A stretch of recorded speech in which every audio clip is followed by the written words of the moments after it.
Hello, Hezi. How's it going?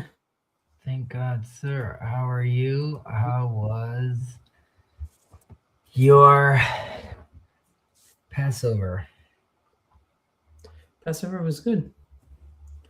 Passover Passover. was nice. It was That's good. nice. Time to chill and be with people. We stayed around here, so we You didn't go stayed on any here, crazy vacations or right? Where visits. did you go? Just friends for the first night and Very the second nice. night at our place. Second night. Right. I remember that. I did that once in my life, and I was like, "This is insanity." Uh, I There's was also like an your only alternate one and ending, only right? night. Huh? What? I was your one and only night. Nice. Even though I can no longer, I can no longer have it like for many years I had it with my in-laws. Originally because every time they would come visit from the States, I felt like, that's the right thing to do since I get to see my parents that live here all the time. Mm-hmm. But generally, we've been going to them. However, just my sister-in-law and her kids are much younger, and I needed to really be like, I just no longer could keep it like, I want to focus on my kids, I guess, in that sense. And I need like a Seder that's going to be like a little more of an extravaganza. And by them, I need to sort of usually do it like a little quicker. Right. Um, so yeah, I think next year we're going to transition into maybe I'll go with my brother, but I need more questions. I want also my kids to have the time to speak and share their own ideas and thoughts. And currently, right now, it's more difficult to do when there's like like multiple babies crying. So Yeah. um, right, but it's really it's definitely a night that's child focused, right? Like the four children. So like it really people, even if you have younger kids, like people should feel very comfortable to even have a short seder. Just make sure your kids are really getting out of it, like in the most out of it, because the experience is ultimately for them. Yeah, it's tough because it's late in Israel. They probably the same issue. It's late. Yeah, so it's kind of figuring out Yeah. how to operate that as well. My mom was very into like us taking naps. Like my father, that like every kid had to sit around the table, and throughout the week before, you'd have to like sit next to my dad and like write out an idea. And like my dad would there like to help you. It gives you source books, but like also there to help you. And Mhm. then the day of, like we would all have to take a nap to make sure you're fresh. Right. I mean, yeah. That's straight out of the Rambam, right? Tell you Right. to do that. I Um, will just mention an idea. Maybe I mentioned it like maybe I mentioned it already on to you before, but we ask why do why do we open up the door for Elijah? Sorry, why do we open up the door? Right, and the answer generally is like we open it up for Elijah, right? That Elijah has come to see, and we come to open up the door. But there is a different opinion. It's a minority opinion, but there's an opinion that comes and says that you're opening up the door to remind yourself that redemption and like moving to Israel and going out and changing your destiny is like all you need to do is get up and do it, basically, like it's at hand. mhm. So a reminder to all, Yeah. never too late to come home.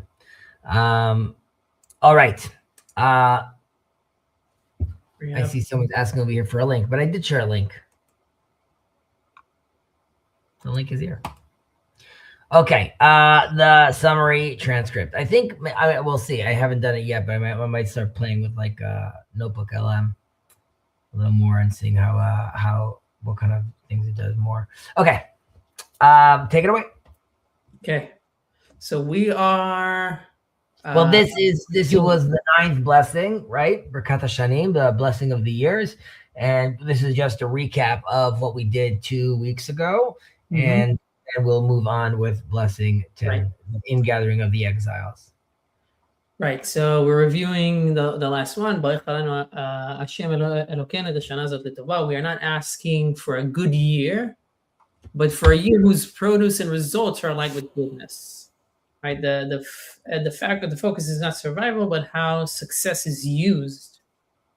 Right, which is I guess part of the way that we need the way we need to frame it, as I see in a lot of places where it talks about.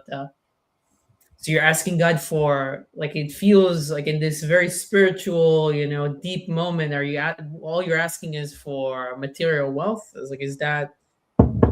But the idea is the framing of you being able to understand what would that be used for. Okay, so that's just connect to that. What the blessing is about: livelihood, parnasa, rain. Again, rain also obviously. Go ahead, please.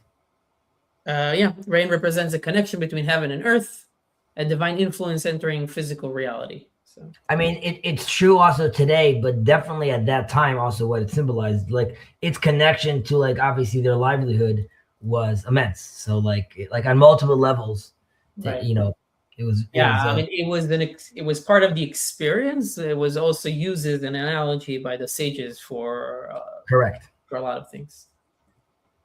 Okay? It's placed in the Amidah, the place of this blessing. The sequence that we have is understanding dat, tshuva, dat, tshuva, forgiveness, slicha, healing, Refuah.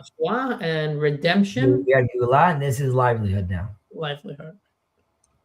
So material stability comes after spiritual alignment, but it is also necessary for higher growth. Correct. Okay, right. Yeah. It kind of reminds me of what is worthier, the mitzvah or the study of Torah, right? Kind of like a connects here. I feel like.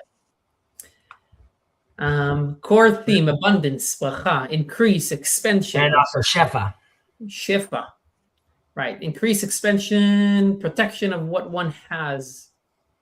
The Torah does not reject wealth; it guides and structures it. So yeah, this seems like it would be so it's like, to my understanding, and this might be a little tangential, but I think my understanding is that the Jewish perspective on selfishness is not you should be completely altruistic or completely selfish, but you should take care of yourself so that you can take care of others. Right? This is Hillel's formulation. If I'm not for myself, then who is for me? And if I'm only for myself, then what's the point, or something like that. Isn't that correct? Right, which is to be being mature enough to understand, being able to receive in order so you could give. Yeah, we covered it in Shmona Plakim. The Rambam Right. also talks about it. The middle path, right? Yeah, and this is one of the reasons I don't like leftist Jews who argue we should be against capitalism based on the Torah, because basically, while there are problems with free market capitalism, generally speaking, capitalism produces more wealth than socialism due to various things. But and I won't derail it with that. But Judaism takes on the best system. Like if communism would have worked, then that's what would happen. But like Judaism's not married to one system, like you said. It's there for the system that allows it to benefit most people. Yes, and that I'm just saying that happens to be capitalism. Yeah, correct. That happens to be capitalism right now. All right, so that we also say letova inside the bracha. We say for the good, right? Because wealth can lead to arrogance and self-sufficiency, right? Like I'm saying, like we want to make sure that this wealth that we're getting is also proper wealth, balanced good that we want as well. Like we said, it could be like me and my might in my own hand, right? Which is always a problem. I'm going to take on right now doing these things and I'm being very successful. I end up taking the credit for myself, not remembering, of course, that while we do have choice and action in this world, our power comes from God. We ask not just for success, but for ethical, God-aware success, right? That's what we want in our life. Balance, right? The Ramchal we talked about brings in two dangers. Poverty leads to depression. Wealth leads to arrogance. You want to be in this middle zone. The ideal, right, of balance is sufficiency enough to live clearly and properly. Inner freedom, or Nachman, we brought up over here. Fear of poverty can dominate life. You could scroll down. Wait, I lost. Okay. Whoop. when fear controls you, you lose your freedom. Parnasa must remain in proportion, right? Well, Like your sustenance, wealth is a tool. Is it a tool or a master? Betzela chokhmah, betzela kesef. We mentioned the verse over here, right? Wealth can support life, but it could also replace meaning as well. This is like, it's interesting. really, I don't remember this. I'm sorry? I don't remember this. Betzela chokhmah, betzela kesef. Yeah, where is it quoted though? Betzela chokhmah. I don't even know if I mentioned the quote. I probably just said that is a pasuk. Is that a real quote? We should probably Yeah. I'm just not remembering where it is. It's a Proverbs or sounds I like want to say it's Kohelet, yeah, Shlomo. Kohelet. כי בצל החוכמה בצל הכסף ויתרון דעת החוכמה תחיה בעליה.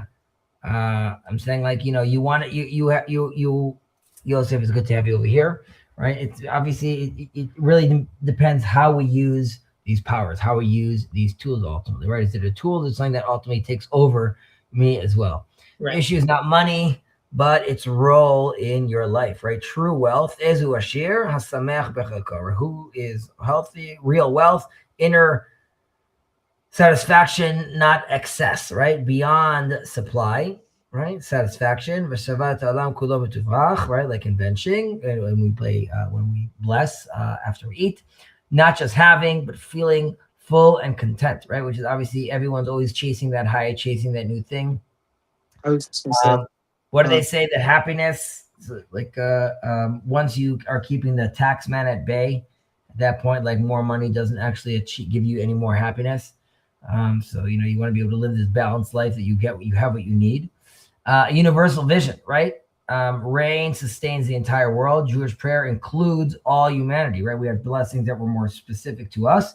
Here we are saying that we want to make sure it's covering everyone. A vision of global responsibility. Israel's role, Yosef, Hamashbir l'chol aretz, right? He sustained everyone. Israel is meant to provide, sustain, and contribute to the world. I mentioned this on a very long stream that Jacob and I had yesterday, but and he was getting like political about Greater Israel. But I said how Greater Israel for me doesn't mean that Israel has to be in control of all these lands. Rather, Israel needs to act like a superpower that could affect all that region, right? Which allows for to sustain and provide and contribute to the world. And like I'm saying, that's in our region, and that's I see as being like Greater Israel is like when we could have our greatest effect on the world, not that we have to own more land. It's good to have you with us, sir. I hope you and the family are well. Where were we at? Material world enables spiritual life. Torah requires an economy, stability, infrastructure, right? Without physical grounding, no harchavat dat, no mental, spiritual expansion, right? I obviously, and I don't know, I think we spoke about it then, but how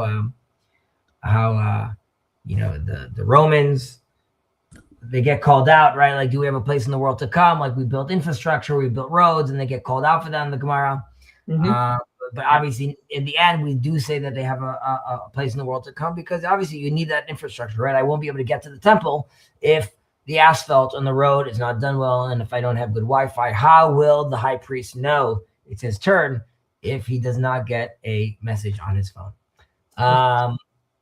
Please God, right? Redemption begins with the physical, right? Land flourishing, economic strength, right? As we're and the Chaketz Megulem Azer, Rashi talks about how when the land starts bearing fruit, this is right, material growth is the beginning of redemption. Obviously, I could point to many things in Israel that point to that. Even in this crazy situation we are right now, Israel's GDP, and like I'm just saying, it's really a marvel. That's obviously there's plenty of interior things we need to take care of.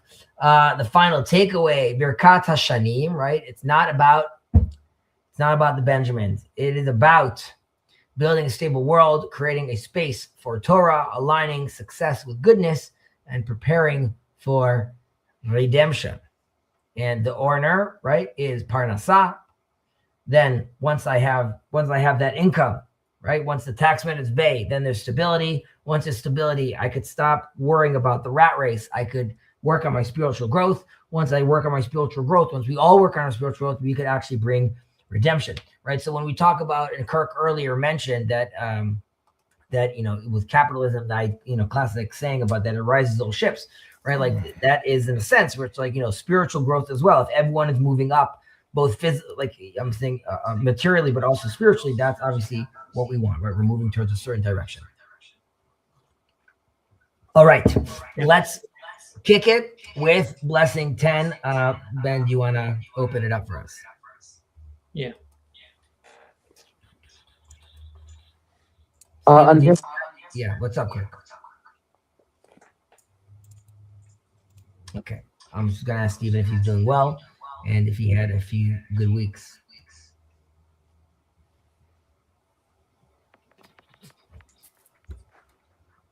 Okay. Someone's echoing. Am I echoing? Who's echoing? I'm not sure. I'm putting. Is it you echoing? No, it's no. I mean, it's not. It's not. It's okay. You don't hear it here. Steven, it might be on your end. If you have Is to use. it? Let me turn off my mic. Thank you. You'll let us know if you're still hearing echoing going on over there in the comments. Okay. תקע בשופר גדול לחירותנו, ושא נס לקבץ גלויותינו, וקבצנו יחד מארבע כנפות הארץ. ברוך אתה אדוני מקבץ נדחי עמו ישראל. You want to take it away, Benny boy? Yes. Sound the great shofar for our liberty, and raise a banner to gather our exiles, and gather us together from the four corners of the earth. Blessed are you, Adonai, gatherer of the dispersed of his people Israel. Right. Okay. So this blessing, right? Once we get to this point, right? There's actually a significant. Sorry, what'd you say? Okay, you're droiding on us right now, so you'll let us know if you get that fixed. So there's a transition over here. There's pretty significant, part of the structure of Amidah. Up until this point, we're really talking about the individual and like obviously our own needs, even though in the last blessing, again, we were talking about of all of Israel. Obviously, we're always keeping that in mind, and even the nations of the world. Nevertheless, the focus was like about my my material balance of how I do all those stuff, but that's talking about me personally, right? My own struggles that I'm dealing with as well in my inner life.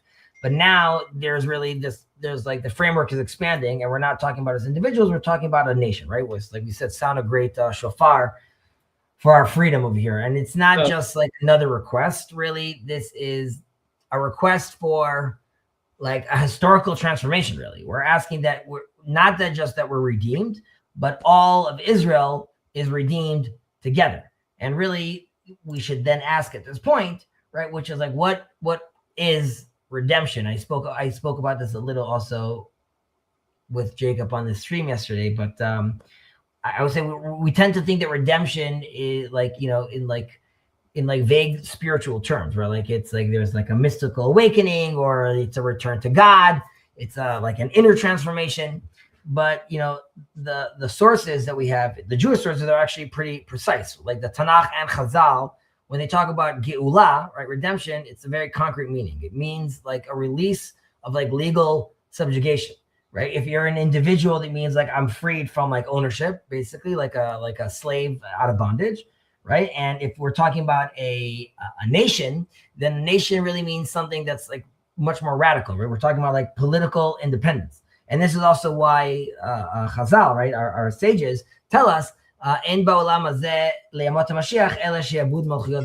that there's no difference between this world and the days of Messiah, except one thing, and that's really that we're not going to be ruled by other nations, only by ourselves. And I'm sure, like at this point, Jacob would like to say that like we're a vassal state to America, and obviously there's some truth to that as well. But with regards to the here and now, when it says Tekah b'shofar gadol b'chirutenu, we want to hear the shofar. Again, we're not asking for a mystical experience. We are asking for really the restoration of like the national sovereignty. And the reason is, again, we have to understand between freedom and like liberty over here, which is like there's a distinction over here. When we say chofesh in Hebrew, or let's say liberty, I guess, is or the freedom to do whatever I want, or and then like I'm removing all my external limitations, and obviously that comes with the danger because then I could be enslaved to, like you're right, my own impulses, so to speak.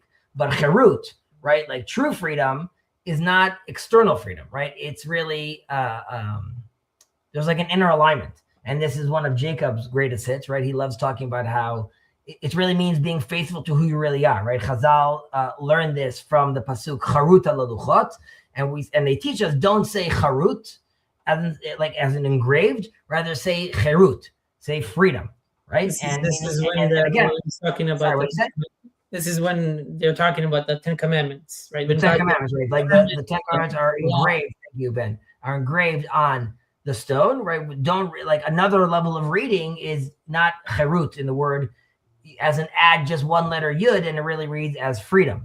And then our rabbis say, right, en lecha ben charin ela mi shemitasek b'Torah, right? A person is only truly free once he deals with the Torah, meaning he's connected to his inner truth, right? The commandments are not limiting; they're actually freeing because they allow me to actually express and understand who I really truly am. And this is, if you're applying this to like a nation, right? Because we're not talking about the individual. I'm not just asking to be freed from oppression. I'm asking to become who we truly are as a people. And that could only happen if, like, on the ground, that could only happen. Jacob and I disagree with this, but I don't understand how. It could only happen politically. Only when you actually if you're politically independent, right? Because as long as another nation defines us, right, our identity is actually distorted and our expression is incomplete. And that's why when I say, like, there's an element to true about Israel still being influenced by America and things like that. And that's why our expression is incomplete. And that's why I'm very happy that, I won't even get into that conversation, too political. But again, when we say, when we're asking, we're not saying free us, Hashem. We're saying, let us be ourselves in a true sense of freedom. Right. I mean, that's why the Exodus is such a mirroring of this, and so important for us to even understand what we're thinking of when we're thinking about Geulah, because it seems like, and what you just said is what happened in Exodus to an extent, right? Is a Geulah of a nation being formed through the Exodus of Egypt. But there as well, there's a lot of discussion about the fact that it's not that Moses is asking or God is telling Moses to tell Pharaoh to free the Israelites. It's telling him to let him serve God, which is the enabling constraints, which is another. Right, let these people express themselves the way they need to express themselves right now. Right. I'm saying that's why it's really a message to the whole world.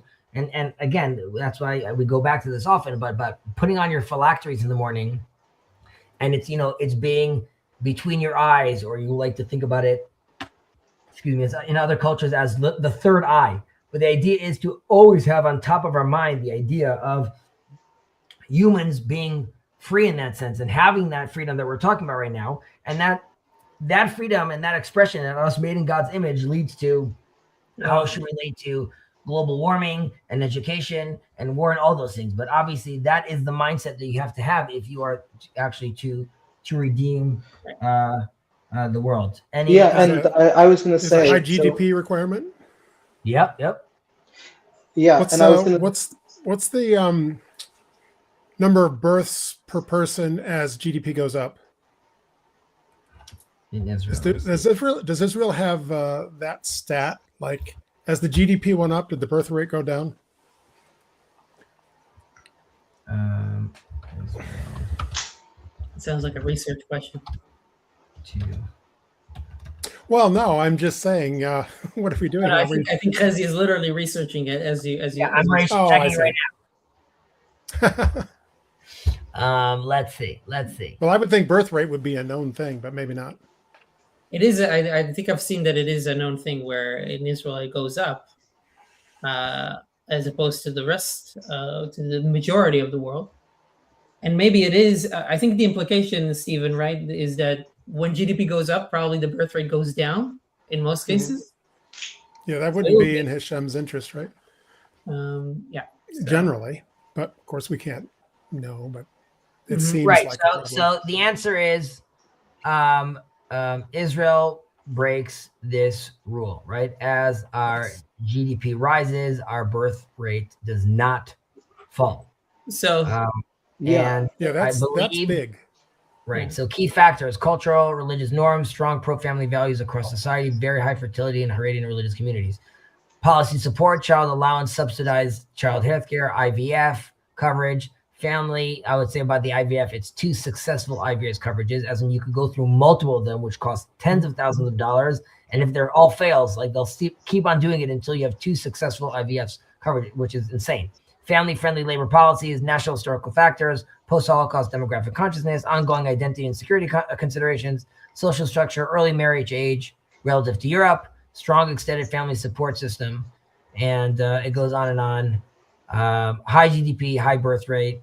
Israel is one of the only developed countries where fertility remains near replacement or above. It's actually above. It's That 2.9 should be talked about more, I would think. for sure. It's 2.9 to 3. Wow. Yeah. So that's double. That's correct. double the rest of the developed world. OECD average fertility is 1.5, correct? Almost double. And the GDP per capita in 2024 was $54,000. Because as we increase our borrowing, because our money is no longer tied to a real substance, right? As we keep on borrowing, then the return gets less and less as there's fewer and fewer people. I mean, this brings us into the whole petrodollar conversation right now. I'm like, that charade is only going till while the world is playing with this thing called the monopoly money of America. When that goes belly up, and Donald Trump is obviously aware of that. Kirk, you wanted to say something? I just want to say that this is also related to the idea of positive liberty versus negative liberty. And the philosopher who came up with the idea in modern times is Sir Isaiah Berlin, who is himself of Jewish heritage. And it's the idea that basically there's freedom from and freedom to. And Judaism emphasizes that freedom to is freedom to actualize yourself in the face of God. Oh, very good. Very nice. Thank you. So one thing just to also emphasize is that this also reflects the Amidah itself, what we just talked about, where we're talking about where the first blessing was the Chonen Dat, right? It was about what do we have their understanding? The first blessing in this portion, right? The first blessing is the fathers, the avot. Right, in the portion, I don't know how we call it, requests, or is to have an understanding of the framing, right? Of what you're looking for, what you need, or what Vervaeke will call like the salience landscape, or the value from which you see the world. And then we talked about the material ability for you to do that. If we skip to the last bracha, the last blessing that we talked about, which is the blessing of the year. And that is what we're just talking about now, kind of allows us to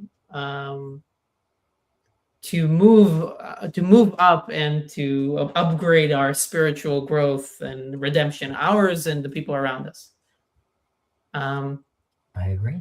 I've had many conversations. It's just interesting because I've had many conversations about this with people, about this realization of the fact that when you see the world, I don't know if I'll be able to connect it, so it might sound unconnected, but the fact that when you see the world, you don't just see the world and then kind of figure out what you need to do, or what the facts kind of give you. The facts kind of give you the information of what you need to do. You need to go through that first blessing, right? Which is to really understand, like have the value system or be intentional about it.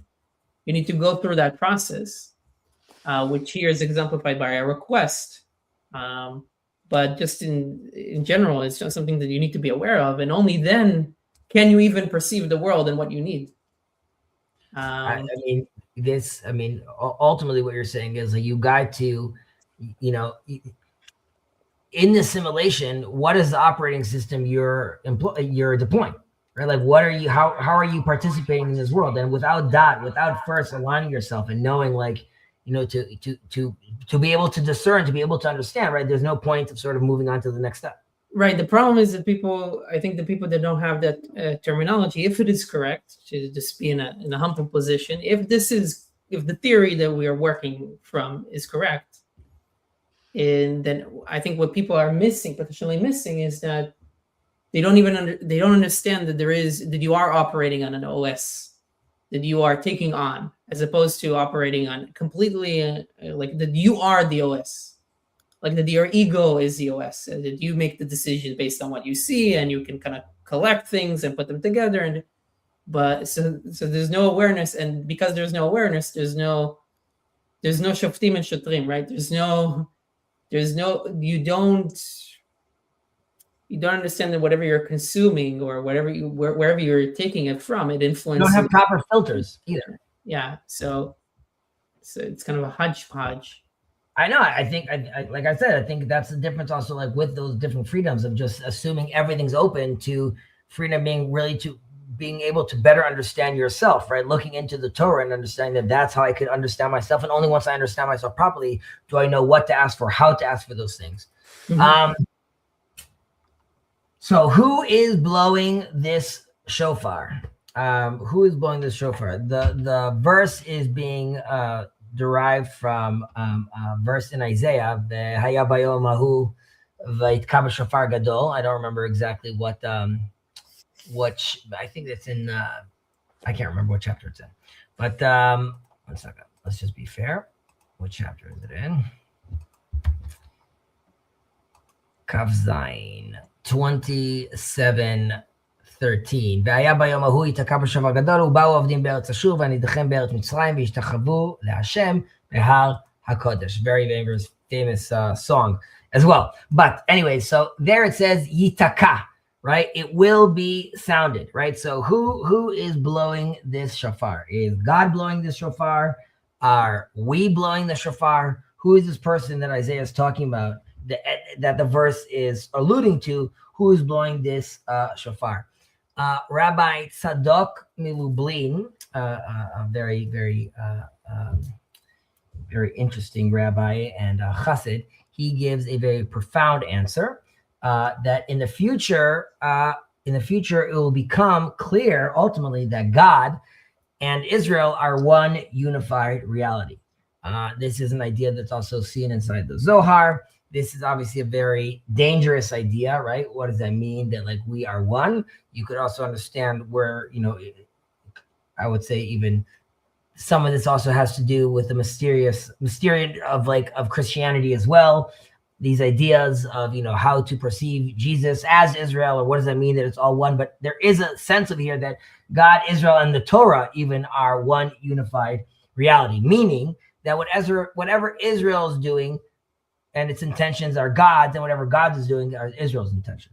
And at that level, right, the distinction really collapsed.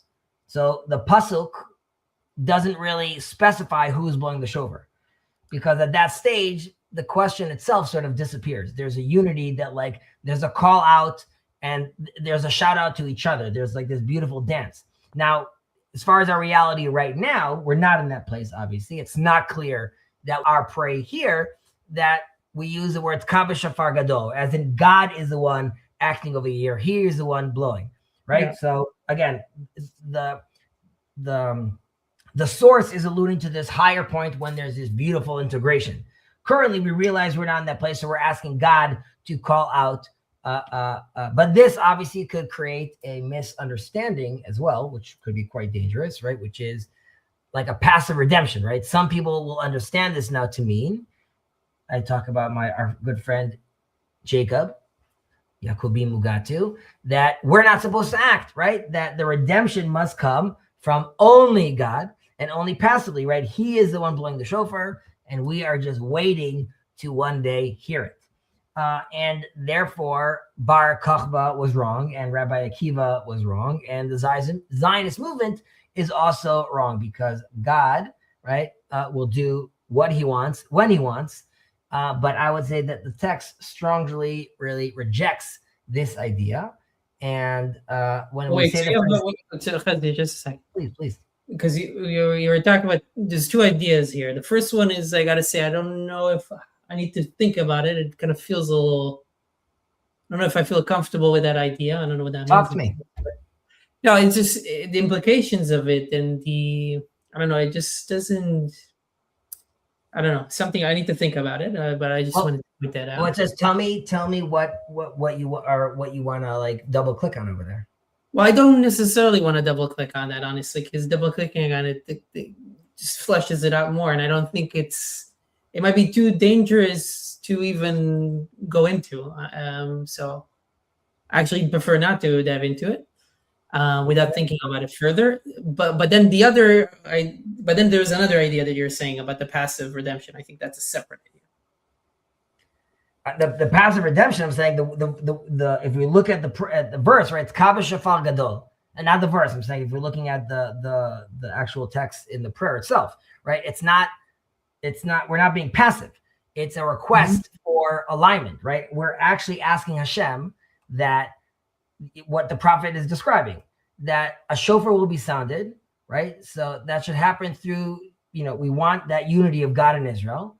And but did that unity exist with Moshe, right? Moshe has migono, right, from his throat, the words of God, right? But we don't talk about unity there in that sense, so that's why I feel uncomfortable. Oh, listen, I'm giving you Rav Tzadok Milu. First of all, right. I'm with you that it's dangerous. This is not a Chezi idea. This is a rabbi, like a respected rabbi's idea. I know, but you mentioned it at the top of the, that was the first thing you mentioned. So maybe put it at the bottom. And sure, I accept that. But I'm saying when he's talking about, I'm saying that sure. Yeah. The fact that they're what, but I would say though, I'm connecting other verses to this as well, which is Shuvah Elai v'Ashuvah Lechem, right? Return to me and I'll return to you. There's this constant death, right? Where this is a partnership ultimately, right? When Israel awakens, God awakens with them in that sense. And that's why it's being passive, right? Is here, let's think about it differently. I'll bring definitely agree. Yeah. I mean, I understand the passive, like, but there's definitely somewhere in there's definitely the distinction between being active. Like you can be active and one with God, but think about the shofar though, right? So think what our boy, the great eagle, says. What the Rambam Maimonides says about the role of the shofar, right? He says it's a wake up call. He says, "Uru yishanim me shenatchem," right? Wake up. Right. So this is about the days of awe, but the idea is that when we say Kaba Shofar Gadol, right? When we're saying this, we're saying, God, awaken us, shake us out of this exile consciousness. Like we can't return to you if we don't feel like this urge to to also sort of reach out. Like, and because there's this partnership, if we hear your shofar and we respond with our shofar, so you could respond with your shofar, right? You could have like if you throw in a pool or a lake, you throw in a rock, a pebble, right? You create these ripples. And as they go further out, they become weaker and weaker and weaker. However, in theory, you could throw one, and as one of them is starting to end, you throw another one, and then you throw another one, and then you could create these loops that keep on sort of powering themselves. So we're asking sort of for like this, again, and that's why I think about being passive is something that we need to be careful of. Now, I'll bring in Rav Kook over here just about the shofar. He has in a actually close to his death, he gave this speech, and there was a little thing called shofarot. But he talks about we say over here, it's a great shofar, right? It's great shofar. So what is the great shofar? So he says there's three different types of. Can we define shofar? Shofar is the ram's horn. So he's going to define. There's three different types of shofar. There's these trumpets. What are these? Well, not a trumpet again. What are these? The horn of Gondor. I'm just thinking about like Lord of the Rings. But these are different sounds of different kinds of awakenings of redemption. So the great shofar that we're talking about right now is really the ideal awakening, which is like a spiritual longing, like we're talking about right now, or at least the way I'm explaining it. And this is a desire to connect to Hashem. And again, like an idea from the Zohar of like, bringing the Shekhinah back out from the dust, right? This is not out of fear, and this is not out of pressure. This is out of like inner kedusha, out of inner holiness. And I would say like historically, you see that with the students of the Baal Shem Tov, or the students of the Gra, or the students of the Or HaChaim HaKadosh, right? They came to Israel not to build a state. They came there to meet the Shekhinah. They came there to meet holiness. And this is like the highest form of redemption, right? They understood, they heard, they started hearing that sound already early then, and they came over there. This practically, it is the ram's horn, and that's like the ideal choice to use as well.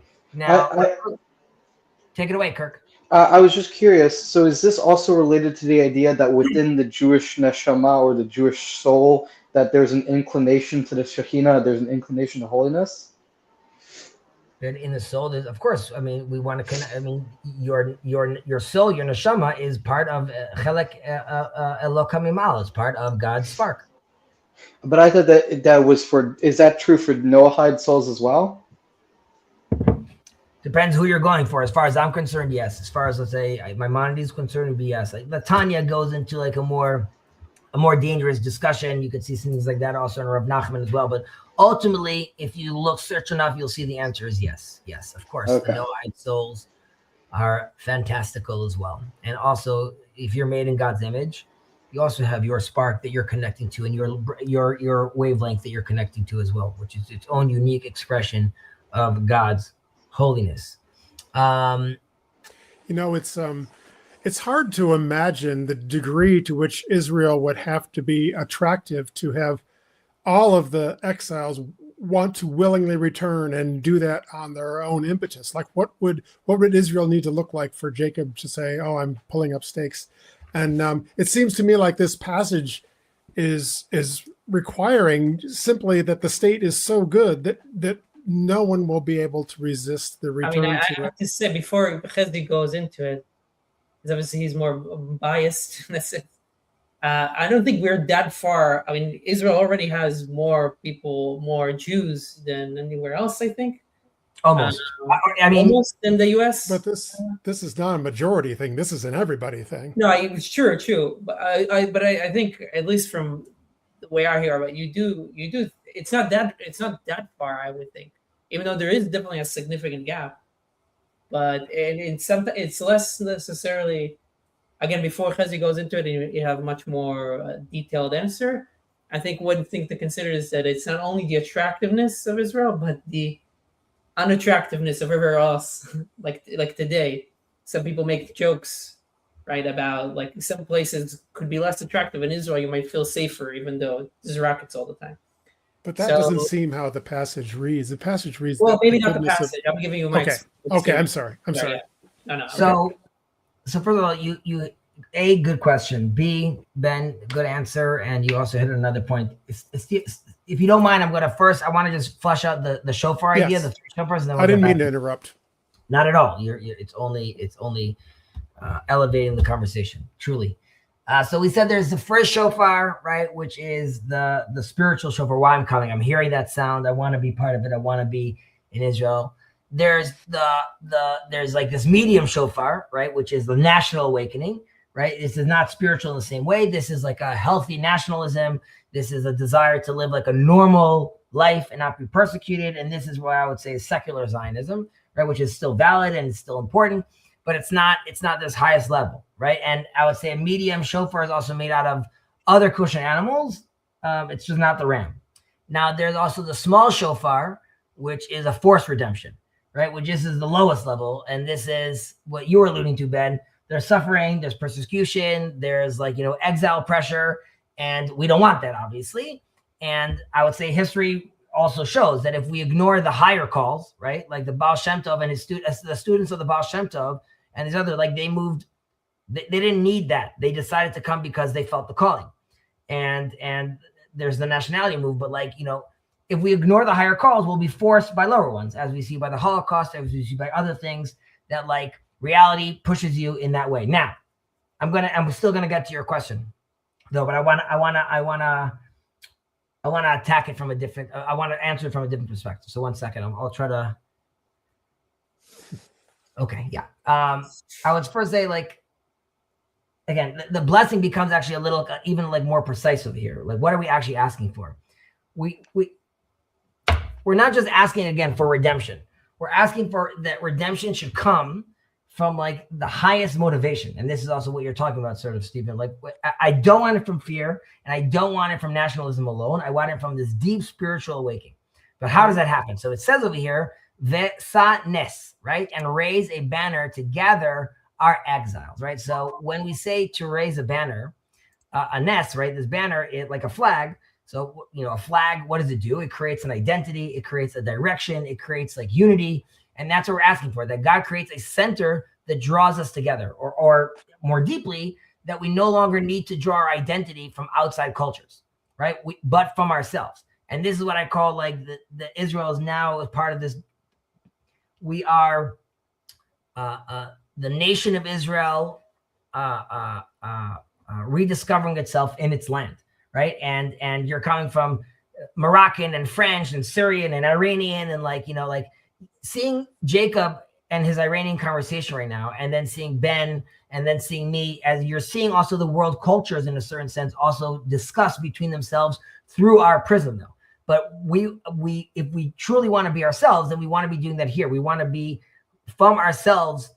We want to be speaking about that identity. Now, there's these two dimensions also of this redemption, which there's two parallel ideas, right? We talk about cherutenu, right, which is our liberty, and we also about giliotenu, from our exiles. So we have a cherut, like we said, which is like this political independence, and we have kibbutz galiot. We have this physical return as well. Now, Chazal has a debate. The Talmud has a debate between Ben Zoma and the other sages.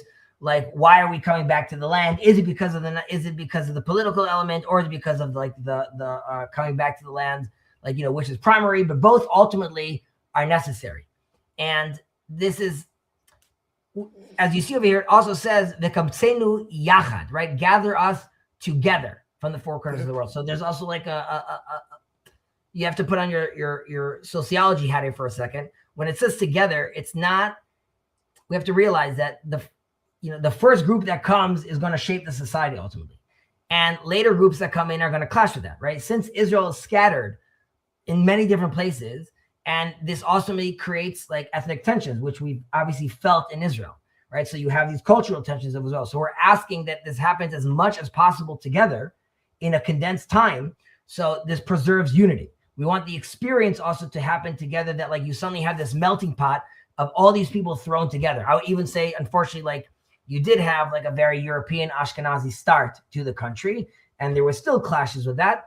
Thank God it's becoming more and more difficult to know in Israel right now because of so many mixed couples of Sephardi and Ashkenazi and Ethiopian, and it's all turning into this beautiful color of mocha and a beautiful tapestry.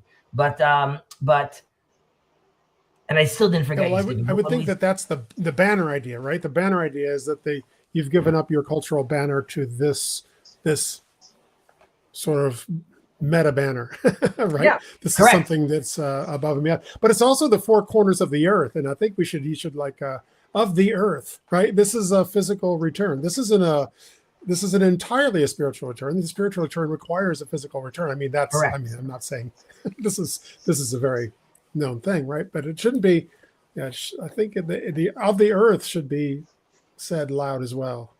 So let's touch upon that, right? So he ends with the blessed you Adonai, a gatherer of the dispersed of his people of Israel, right? Again, so this physical thing that he's bringing in these dispersed people. Now, again, our main man Maimonides, he writes that the Messiah will rise and he's going to restore the kingdom of Malchut David, the kingdom of David, and he builds a temple and he gathers the exiled Israelites.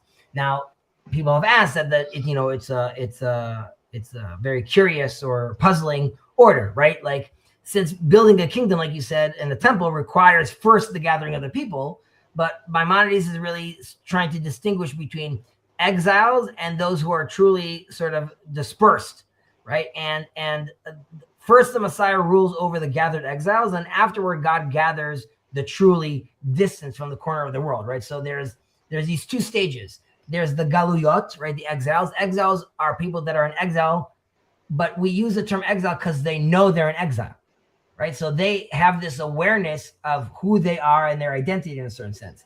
Then there's the nidachim, the dispersed. Those are the ones who are lost.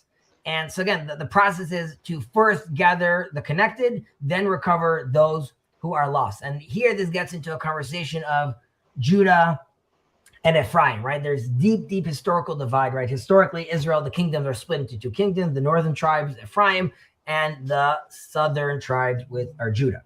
And Judah had the spiritual focus, and Ephraim, the son of Joseph, also, like we said about Egypt, that he was like the economical, the invisible hand of Joseph, so to speak, in Egypt, right, is national and a material focus as well. Now, again, we said both are essential, but when they're separated, then each really becomes incomplete. And the failure of Ephraim was, again, he was strong materially, but weak spiritually. And, as a result, you see like a collapse under a foreign nation. The best example of this, and you could also probably catch some of this later on in David's Bible study when he gets there, but is Ahab's his false compassion, really, right? When King Ahab, right, he is sparing the life of Ben-Hadad. He's the king of Aram. And he says, like, why would you kill him? He's my brother. Now, what is he thinking? That he's my brother because we both participate in idolatry, right? That's why we're the same. So why would we fight each other if we participate that way? And again, the problem with that is that's not true compassion. That's really reflecting like a loss of moral clarity, really. And you see that in the world as well, specifically in the last few wars. And again, this is the northern tribes were influenced by the surrounding nations. They lost their unique identity because of that, and their sense of their mission even.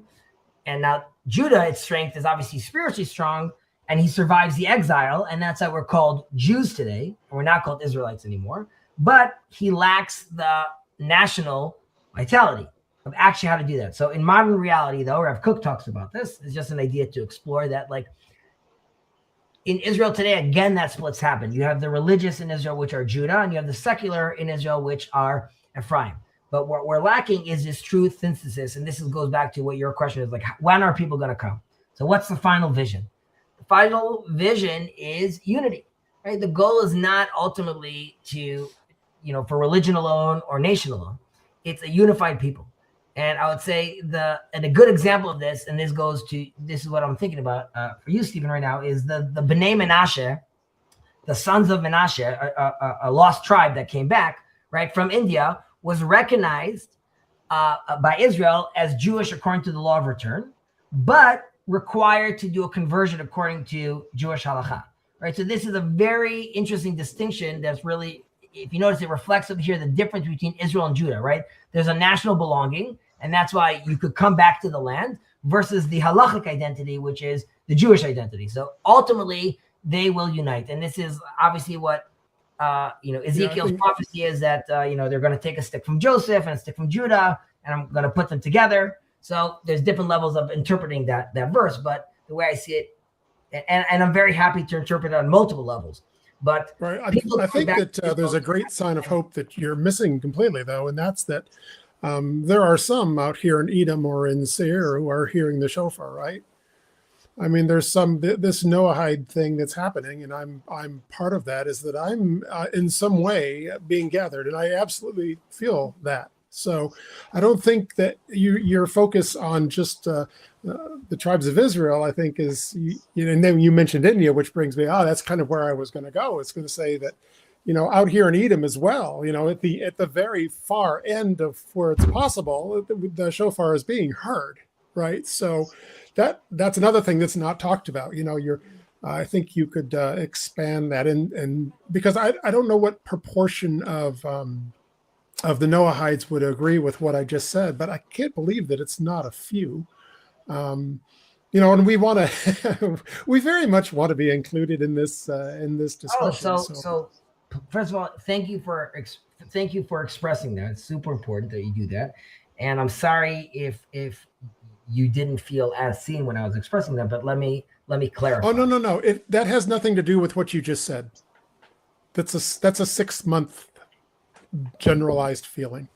And it's not bad. I'm not feeling bad. I'm just letting you know that there's a source of hope in this, that whereas I'm saying, well, what level does this have to be for everybody to come? What I'm saying is that the sound is getting out. And so, right, it's getting out to the end, right? It's getting out to Edom. So Well, that's something. The fact that I'm sitting here is given where I was 3 years ago is insane. So you're preaching to the choir. You being over here, the fact that we're having this conversation, that Kirk is here as well, right? This is bananas. This is nuts. This to me is very much why I do feel that we are in biblical times, specifically in the last chapters of the Bible. And the fact that you hear that shofar only makes sense, because as we are now building our identity, I would say, and over the last 70 years, as we're every proper orientation or proper block that's happening in Israel that allows us to, as the world sees us, we are making our own shofar sound. This goes back to that shofar sound allows there to be a shofar sound back from God into the world itself. And I would say some people even that sound, right, which to some people could sound angelic, right? There's also some people that can't stand classical music as well. And to them, that sounds very disturbing, right? You can also see how anti-Semitism, right?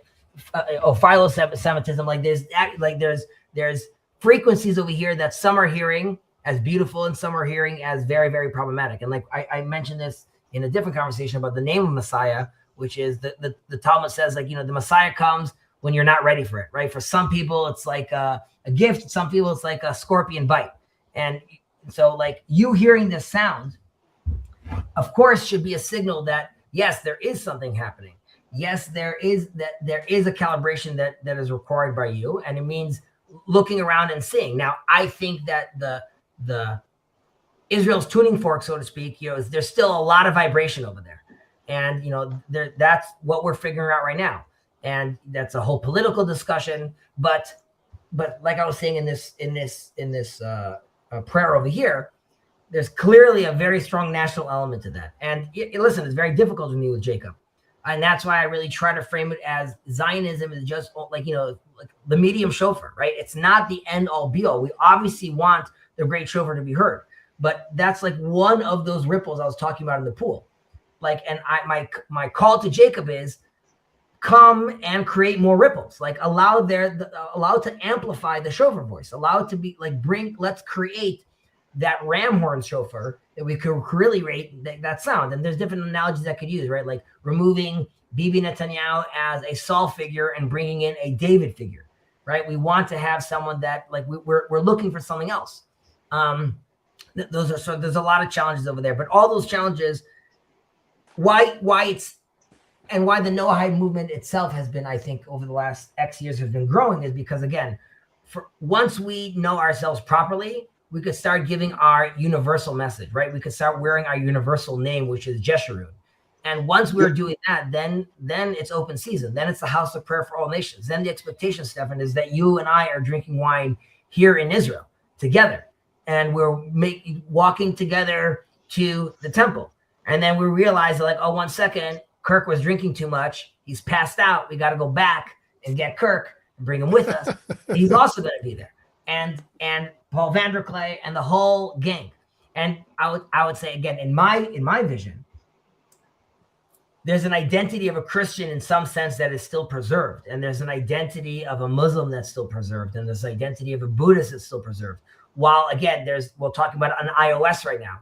While it requires proper understanding and proper orientation, but I think all of us go back. And I mean, there's verses that talk about this as well, that people will come up to the temple, learn from their ways, and then go back to their, as in you can now participate your thing in your culture and your experience. Come 3 times a year. Let's have these beautiful temple estuaries, so to speak, where we could all gain and bring in this amazing sense and music and sound and all these different layers where we could all connect on. And then go out and continue rectifying the world. Yeah, and like for example, I go to an Orthodox shul and I daven every Shabbos and I wear a talit there, and the rabbi lets me wear a talit, and I have my relationship there. And I've noticed that in general, when I in Jewish communities that I've told I'm a Noahide, they are very welcoming and want me to be part of the journey, so to speak. So I'm again like listen, this leads. Well, let me stop for 1 second and just say, Ben, I think we're done with this this blessing though for today. So Yeah. obviously, Cool. Yeah, I really appreciate it. I will just say I usually don't. I don't. Let's say I'm not active in like conversation around the discussion about Noahide and all that. All that. I would just say that I enjoy being part of the conversation and reading about it. I find it inspiring for Stephen and Kurt for sure. Like inspiring, I find you inspiring is what I'm trying to say. But yeah, I probably need to go. But I just wanted to say that, and that's it. Yeah. Everybody. Thanks.